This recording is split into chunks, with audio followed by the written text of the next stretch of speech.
Hello, everybody. It's Randy Seltzer here. Welcome back to my YouTube channel and welcome back to the podcast. Today, we have a very special guest. Franco Perez is joining us today. He's based in California. He owns a mobile home company and he's a real estate figure in the Bay Area of California. So, welcome, Franco. Thanks for joining us today. Thanks for having me, Randy. I'm excited. Franco, I was telling you a little bit before we started today about the real estate market here in Canada, which is very similar, I think, to the real estate market in California, in that prices today are very high. They've been going up for 20 years now. There's tons of immigration, people coming here from all around the world. And now that interest rates have gone up, there's actually been 10 interest rate increases in a row in Canada over the last 18 months. So now mortgage rates are hovering around 6.5%. And house prices up here in the Toronto area are at least for a single family home about $1 million and up, million two. Townhouses are 800,000. It's ridiculous. And little condominiums, a 600 square foot condominium can set you back $600,000. There's a lot of high rise, especially in downtown Toronto. So one of the areas that I think Canadians in general are not as maybe aware of as Americans might be, is the whole area of mobile homes, mobile home parks. And there are mobile home parks in the greater Toronto area, but way north of the city, especially as you go up to what we call cottage country. But it's an option. And I know you're the expert on this, man. And you've been on all sorts of podcasts. And I was reading about you on Forbes magazine. I mean, holy mackerel, you're doing great. And so tell us a little bit about yourself and your company and where we should go from here. Yeah, sure. Starting off, had immigrant parents moved here from the Philippines uh, um, at about 17, 18 years old. My parents worked hard to survive out here in the Silicon Valley in the Bay Area. And there was an unfortunate situation where they split. My dad was the main breadwinner. He left the country, and I was left with my single mom and my younger sister to kind of survive at 17, 18 years old. So left doing school stuff, went working right away. And I remember at the end of every month, I had to work two jobs just to pay for rent. And many times I couldn't make it. I couldn't afford that payment. I had to borrow money from friends and let go of my pride just to survive. And it was tough. And I remember realizing and questioning, like, hey, why is it that I feel like we're good people? We've never done anything wrong, but Right. it's so unfair that we're stuck in this rat race of renting while the wealthy get to benefit of all this home ownership and feeling financially secure. And why is it that I could barely survive, right? And I say that because I know today there's people out there that are going through that rat race, that are working very hard just to make these housing payments and feel like there's zero opportunities to be able to get a step ahead and to step out of that rental rat race, right? Right. Um, and from there, I became a real estate agent for a while. I actually did pretty well at it, but then I kind of hated it in a weird way because it the company trained me to try to help the wealthiest people I can help get their third or fourth property or the most expensive homes that they can get. And it hurt me so much to have to turn away people and say, hey, you don't make enough money or you don't have enough saved as a down payment and you can save more or make more and I can help you later. But I knew the truth of it is that nobody's giving them the proper advice. Nobody's taking the time to service them. And I knew that it's very difficult to get out of that position. So I devoted my life to try to find a way to get people past that position and to help them even just a little bit. And I studied affordable housing. I studied why housing's this way. I did a bit of government stuff around that. Didn't really like working with the government. And I accidentally stumbled across mobile home parks. And what I thought were mobile home parks were like trailer trash places for criminals and that sort of thing. But I came to realize there was a lot of false myths around it, and there were a lot of great families that were starting their wealth building journeys in these communities and starting their financial security journey in these mobile home parks as well. And I think most people don't realize that there are tons of mobile home parks throughout the country and throughout Canada and the US. They're just hidden because we don't have an excuse to be in there unless we know someone that lives there.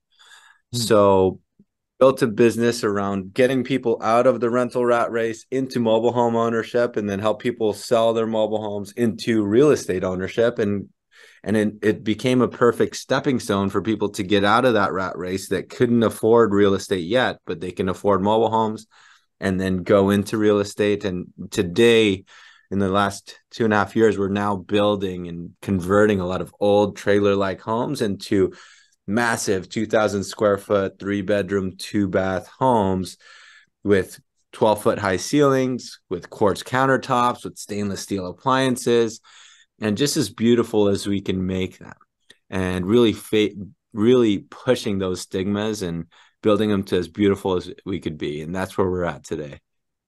Well, I got to tell you, I looked at your website, and yes, it actually opened my eyes. And I've been in the industry a long time.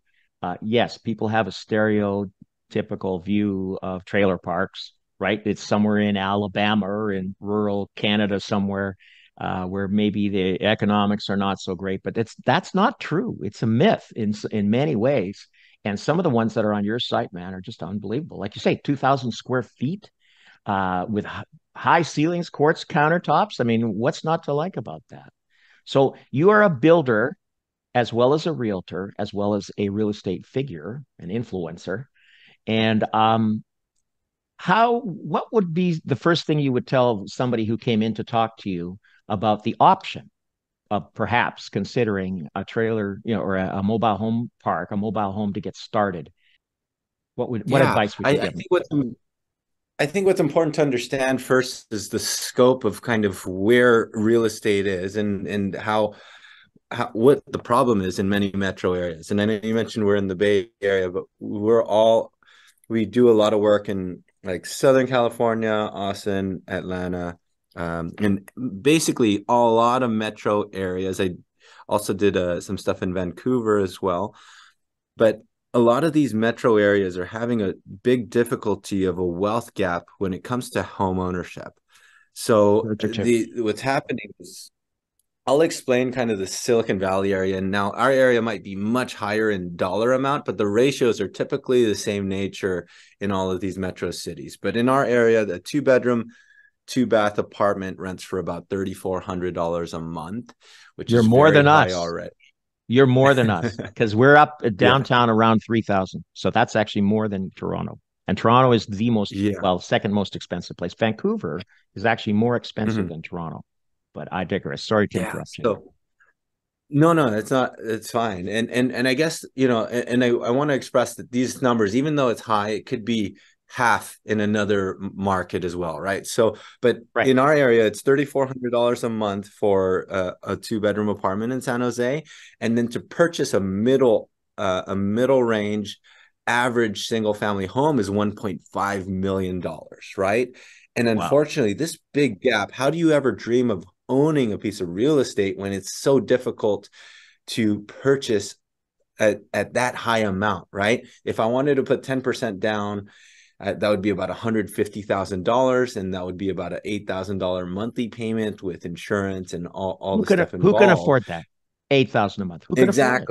Exactly. And that's the problem, is people's most working class citizens, their dream of home ownership is getting further and further away. People are making sacrifices of moving uh, out of town 2-3 hours away just to chase that dream of home ownership, right?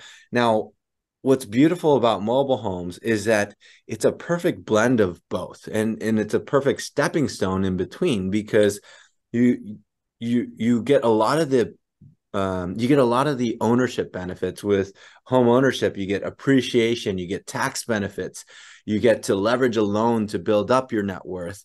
And with that, with mobile homes, you get a lot of that ownership benefits, while also getting a lot of the nature of renting as well. So I'll break down the numbers of an average mobile home in our area. you'll look at a purchase price of about $300,000. You have a space rent of about $1,000. And what that looks like is a 10% down instead of the huge six-digit down payment. You'll have a $30,000 down payment, which is much more attainable. And your monthly mortgage would look like about $2,800, right? So with that, you'll have a payment of about $3,800 a month, which is just a little bit more than what you're paying for a rental apartment. However, you get a lot of the ownership benefits. You get to use a loan to build up your net worth, and against what most believe, these homes are appreciating at the same Oh, rate they are. that the single family homes are appreciating as well, right? But this is the start of them building their financial security, right? And we see so many people transition from renting into mobile home ownership, and then 3 years later, they have an asset that they can sell and then be able to afford real estate, right? And that's the key thing, is we need a bridge in between. We need stepping stones to better our personal cash flow to get ahead in life, right? Interesting. Now, the 1,000 a month that you mentioned, that's sort of like a condo maintenance fee. I'm assuming that would your utilities be included in that? So your electricity or gas or water, that sort of thing, or is that separate from that? It's very similar to an HOA. Sometimes utilities HOA, are sorry. included, but Yeah, yes, it covers. Yeah, it does cover the amenities, the swimming pools, the gyms, all of that stuff. But great. the you also, I do want to say that you don't own the land. You are leasing the land, but you have a tied contract agreement that you own the asset, and you'll always own that asset for the length that you own that home. And that itself has a value to it, right? A mobile home here, and I want to express that those numbers I said, let's say in Austin, Texas, we just did the numbers there, right? A median single family home price could be 600,000. Rent could be about 1,600 a month, but the middle ground for the mobile home is about $130,000, right? So it Oh, still works. Even though the numbers are much less, the ratios, and it's still a stepping stone in that market, right? And I don't want people that are listening to be like, oh, this isn't relevant to me because it's millions of dollars or whatever. But there are these well, options in all metro areas. my listeners are from all across Canada, but especially in the Toronto area, and our numbers are very similar to yours in the Bay Area. A little less, but still really expensive. But yes, as you go across Canada, it's the same thing. There's some areas that are much less expensive. Austin, wow, that's amazing. I thought that was a hot spot, but I guess it hasn't quite caught up yet in terms of prices. No wonder so many people are moving there. And I know a buddy of mine moved to Atlanta a few years ago, and he bought like a mansion down there. He sold his house here, and at the time it was just he had to buy a tractor to mow his lawn. His yard was so big, just unbelievable. So yeah, there are differences, but I think what you've kind of got the essence here of the when you said a couple of times it's a stepping stone, or it could be a stepping stone where you're building up some equity. And then step two, whether it's 3 years out or whatever, 3, 5 years out, then you can step up to maybe a townhouse or a semi or something like that in the city. Exactly. Um, Yeah. Now, when you're in a place like with San Jose or Austin or Atlanta, do you find that there are mobile home parks within the metro limits? Because we don't really have them here. That's a problem in the Toronto area. You have to Mhm. go Well, outside of town to usually find them. you'll find them like just outside of like the main metro areas. Out here in the Silicon Valley, they're kind of spread out throughout San Jose and that sort of thing. But usually you'll see them within like 20 minutes or so from the main downtown of that market. That's But every market's a little bit different. Yep. Okay. And you said you did some work in Vancouver. That's interesting. That's the Yeah. Canada's other big city. Well, there's three big cities, but that's one of the other ones. How was that experience for you working in Canada? It's always fascinating learning different markets and different problems. And the main thing I did there was really just the consulting work of analyzing the numbers and how they can fix the housing issues there. But surprisingly, most people that live in these cities actually don't realize that there are several mobile home parks nearby, right? And they are kind of hidden. but they are there, right? So, but it same dynamic. It became a perfect stepping stone. And then how do we also convert a lot of these older style homes to maximize the actual affordable housing living square footage in that city, right? So we do a lot of government work to try to help fix these issues and stuff as well. We were in DC kind of lobbying around why this is valuable and great for society and that sort of thing. And there's this whole the thing I mentioned about wealth gap is what's surprising too Uh, is there's also kind of this weird information gap as well. The what I when I was working my way to try to get ahead, there's so much that I wish I knew back then that wasn't common knowledge. But when as you start to meet wealthy individuals, it's like their common knowledge is completely different than what I thought back then, right? And just like what we were talking about, the financial security, how do we understand cash flow? How do we understand that expenses don't just go one way? When we're renting, it is a full payment, but sometimes it makes more sense to pay more if a big portion of that is going to come back to you when you sell later down the line, right? And that I never understood when I started. um, totally agree. And I also totally agree that there can be mobile home parks that are tucked away that people drive right by every day and they don't even realize that it's there. What happens if you're in a mobile home and you want to upgrade your home? You want to build a bigger one, you want to expand it or completely replace it with something brand new. Is there like in a condo, for example, you'd have to go to the board of directors and get permission? Is there a mechanism like that where you need permission, I would assume, to take out the old one, put in a There, new one?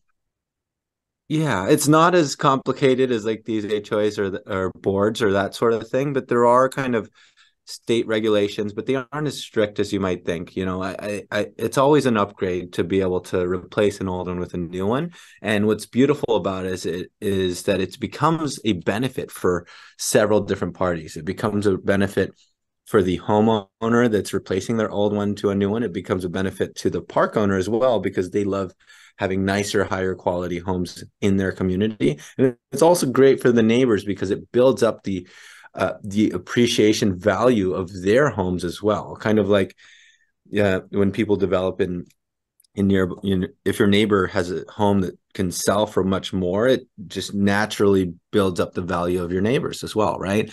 And that becomes a beautiful thing. And then when you ask how, it's really a deep understanding of kind of like if I owned real estate, how can we maximize the value of our real estate? And it's the same nature as well when it comes to the mobile home. We'll typically often see a 700 square foot single wide that was built in the 70s, but it wasn't really built for high density housing. And then what'll happen is that we'll be able to explain to them, hey, your home might be worth 120 now.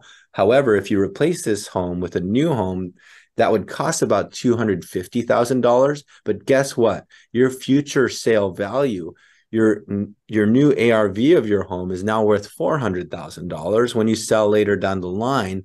Plus, we can spread out your payment to convert to replace this to a monthly payment that will benefit you later, right? So it becomes a win-win for them because one, they more than double their square footage. They also up the quality of their living. They get to add a bedroom or an office for the kids and that sort of thing. And plus a lot of health and safety benefits and energy benefits as well. So fireproof exteriors, you got drywall, you have dual pane windows and all the smart tech that you want.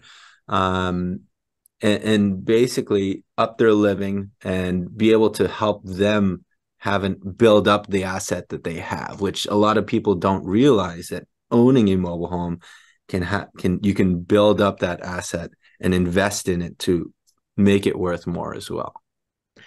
This is probably a dumb question. For somebody like me, a veteran of the industry, I don't know the answer to this. You mentioned that the land in a mobile home park is leased. Okay, I got it. How does taxation work? How do municipal taxes work? They must have some sort of tax. I mean, we're talking about City Hall here. So how do they determine that when you're leasing the land, but you own the structure? How does that work? There's still some city tax to pay, correct? Correct. And this isn't directed tax advice, No, I but it is understand. I different understand. per state, and, and usually it's pretty similar to property tax in your jurisdiction. And what that usually looks like is about 1% of what the home value is. But it is going to be different case by case on each city. But the key thing that I want to express too is that we actually have a lot of people that downsize from regular real estate to mobile homes because they're sick of paying huge taxes, right? So if they own a a $2 million home, 1% is, what am I doing my math real quick? Like 20K a year. Am I doing that That's right? right. Yeah. No, you're Or right. so they're paying huge amounts of taxes. And we have a lot of retirees that want to downsize and pay less.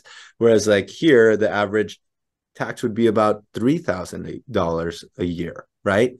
Which is a huge tax cut from, Big time. and you're paying way less, right? So yes, you do pay a property tax, but there's benefits to that too. I think we got to get you up here to the Toronto area. We got to talk to some developers. There's people holding land that's just sitting there. Nobody's doing it. A little bit Uh-huh. outside of the city. Man, what an opportunity because we have a complete housing shortage in Canada. Uh-huh. You know what's interesting? Yeah. You're in the U.S. I'm in Canada. You're on the West Coast. I'm on the eastern part of North America. But a lot of the stuff we're talking about is the same. You know, it really is from two different Yeah. countries. We got the same issues here. We really do. And I don't know. You can point fingers at whoever you want to point fingers at. We had a period of super low interest rates for a long time through the pandemic and all the rest of that, where people here were getting 2% mortgages. Basically, we had 2% mortgages and even under two for a while. So it was free money. Here's some free money to go Mhm. buy a house. And we had just endless bidding wars and just frenzy. People were buying stuff and pre-construction where people would buy an entire subdivision before it even gets built, that kind of stuff, or a high-rise condo before they even start building it. And because the money was so cheap. And then reality has kind of sunk in now. And in the US as well, I think the Federal Reserve there is more hawkish than here, even. They want to get inflation back down because they created it. They created the problem by having free money for a long time. And there's other reasons. People blame immigrants. There's a big issue up here in Canada. I'm a pro-immigration guy. I really am. It's a big country. It's a big continent. There's plenty of room for everybody. And we're all immigrants. Your family was immigrants. My grandparents were. We're all in, pretty much everybody here is an immigrant. And I think it's a good thing. But the problem in Yeah. Canada is that they kind of threw the doors wide open the last few years without planning to think, well, wait a minute, maybe there's not enough places for all these people to live. Last year, they let in 1 million Mhm. people into Canada, 1 million people, and our total population was like 37 million. But on a percentage basis, huge. And Mhm. it's kind of made, and it's what's sad is that a lot of these guys that have come from countries all around the world, they kind of got set up because they get here and they're educated, they got MBAs from other countries and all this kind of stuff. But they look around and they see the cost of living is just nuts. It's just nuts. And they say, I was talking to a guy, an IT specialist from another country, I won't say where, talking to him about a month ago. And he says, Randy, my wife and I, we might go back. He says, I can earn almost the same amount of money back home in Asia, back home. And the cost of living is one quarter what it is here. And what do you say to that? I mean, we don't, that's the kind of Yeah. situation we've got ourselves into. The United States is so Huh? diverse that you can go in the middle part of the country. You can go to Nebraska or something where, life is less expensive. But people naturally kind of gravitate towards where their jobs, and especially the tech industry, where they're high paying jobs, like in Silicon Valley and the Bay Area. We're not quite there, but we're right up there. We're just behind you guys in terms of pricing. It's the same thing. So, but Yeah. here I there's think, it's low consciousness. People are not nobody thinks about, well, wait a minute, what if they built a mobile park here, and had 100 mobile homes in here? That's another 100 homes for people, and it gets them into the real mhm. estate market. I think it's brilliant. I think it's a great idea. Well, you mentioned kind of, what to point the finger and that sort of thing. And interest rates definitely is one. And I think it's a lot of, it's not who or but it's more of like, hey, what are the real facts? What are the issues that we're facing? And that's why there's similar issues in Canada and the US and all metro markets is there's also to blame is construction is getting very difficult to develop new housing. We also Yes. have material costs getting much higher. But one of the big issues that we're going to face soon is that most of our skilled labor, the people actually working to build these homes, they're Yes. 45 and older and going to retire soon. And we don't have young generation people that are excited to work with a hammer and start building something. And these are going to be big issues that we're facing. And that's why it was only until recently that it was a long time until mobile home parks were starting to get built.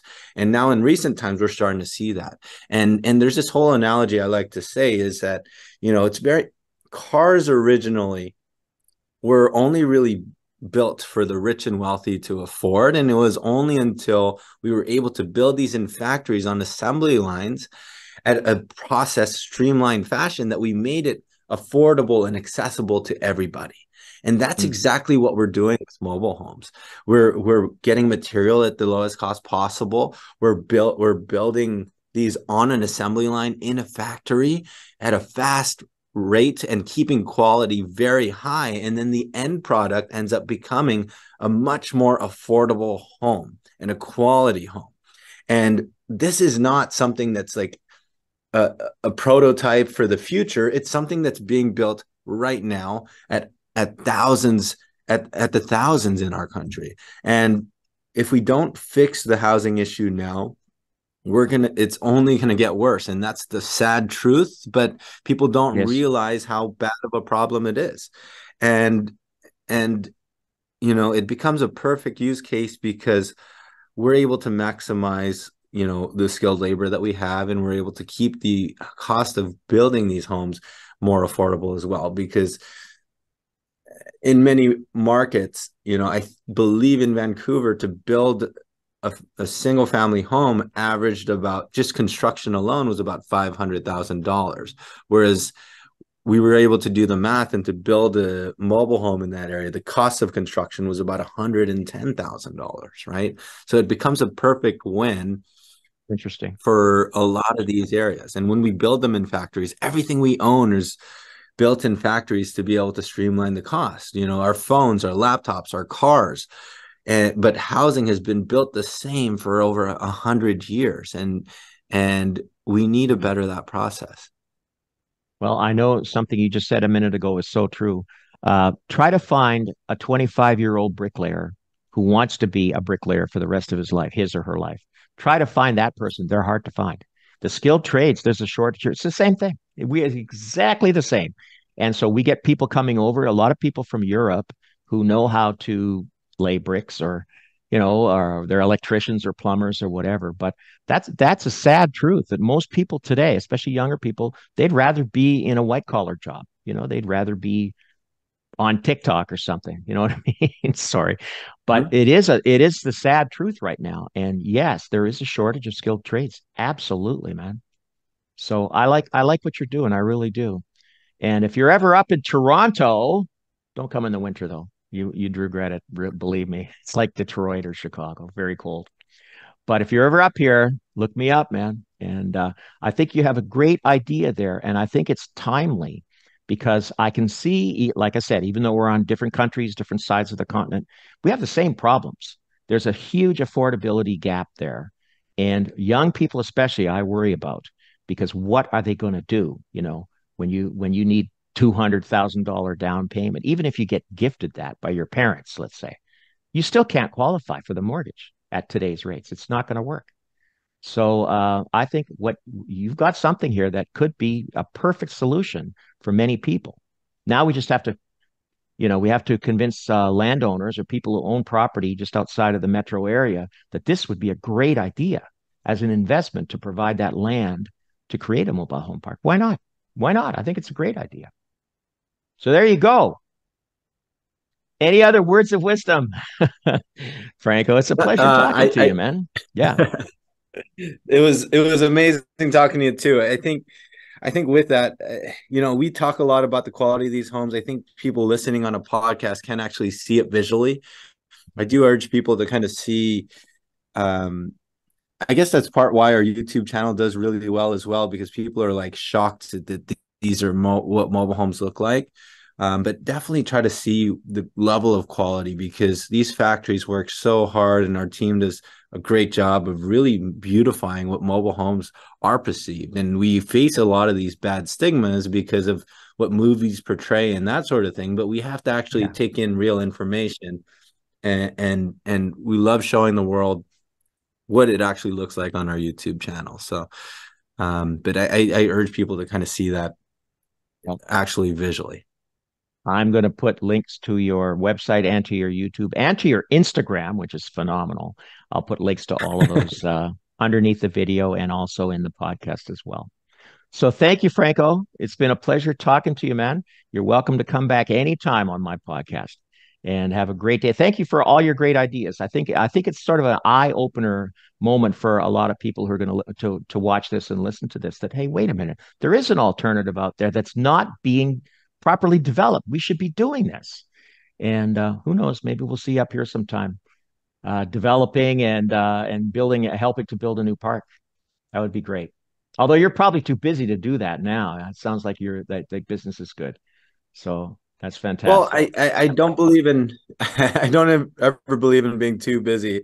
I think what's beautiful about what we're doing and why we do consulting is we want to enable others in other areas to help build this out too. And it That's sounds great. cliche, but I do feel like for me, it's more of creating an impact versus trying to do things ourselves. And if more people could do this as well, that would help the overall big picture, and that would be a beautiful thing. And on that note, which is a beautiful note, thank you, sir. Thank you for being here today.